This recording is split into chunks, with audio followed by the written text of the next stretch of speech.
আসসালামু আলাইকুম। চলুন জেনে নিই আজকে নিউজ। আইসিইউতে শেখ সেলিমের জামাতা। চলুন জেনে নিই বিস্তারিত নিউজ থেকে।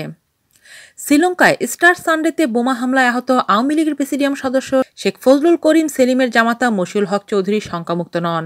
৭২ ঘণ্টা না গেলে কিছুই বলা যাবে না।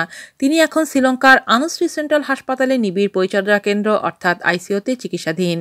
বোমা হামলায় নিহত নাতি জায়ান চৌধুরী জানাজাস্থল বনানীর চেয়ারম্যান বাড়িমাঠ দেখতে এসে মঙ্গলবার সাংবাদিকদের এক প্রশ্নের জবাবে এ তথ্য জানিয়েছেন শেখ সেলিম। প্রধানমন্ত্রী ফুফাতো ভাই শেখ সেলিম জানান, তার জামাতা মশিউর হক চৌধুরী এখনও শঙ্কামুক্ত নন, তবে আগের চেয়ে শারীরিক অবস্থার কিছুটা উন্নতি হয়েছে। ৭২ ঘণ্টা না গেলে কিছুই বলা যাবে না। জামাতার শারীরিক অবস্থার কথা তুলে ধরে শেখ সেলিম বলেন, মশিউরের শরীর থেকে ৩ লিটার রক্ত বের হয়ে গেছে, অস্ত্রোপচার করা হয়েছে, লিভারে বোমার স্প্লিন্টার পাওয়া গেছে, পাকস্থলীও কিছুটা ক্ষতিগ্রস্ত হয়েছে, এখন আইসিইউতে আছে।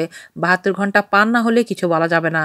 তার পায়ের যে অবস্থা তাতে এখন হাসপাতাল থেকে সরানো সম্ভব নয়। এদিকে বোমায় নিহত মশিউরের ছেলে জায়ান চৌধুরীর লাশ আগামীকাল দেশে আসছে। এ তথ্য জানিয়ে শেখ সেলিমের ছোট ভাই শেখ ফজলুর রহমান মারুফ এ সময় বলেন, বুধবার দুপুর ১:১০ শ্রীলঙ্কান এয়ারলাইন্সের একটি ফ্লাইটে জায়ানের লাশ আসবে। বাদাসর বনানী চেয়ারম্যান বাড়ি মাঠে জানাজা শেষে বনানী কবরস্থানে দাফন করা হবে।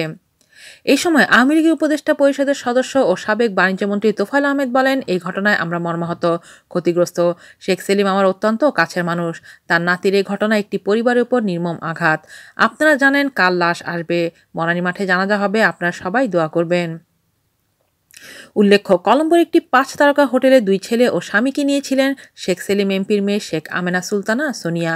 সেখানে এই নৃশংস ঘটনা ঘটে। আজ এ পর্যন্তই। আল্লাহ হাফেজ।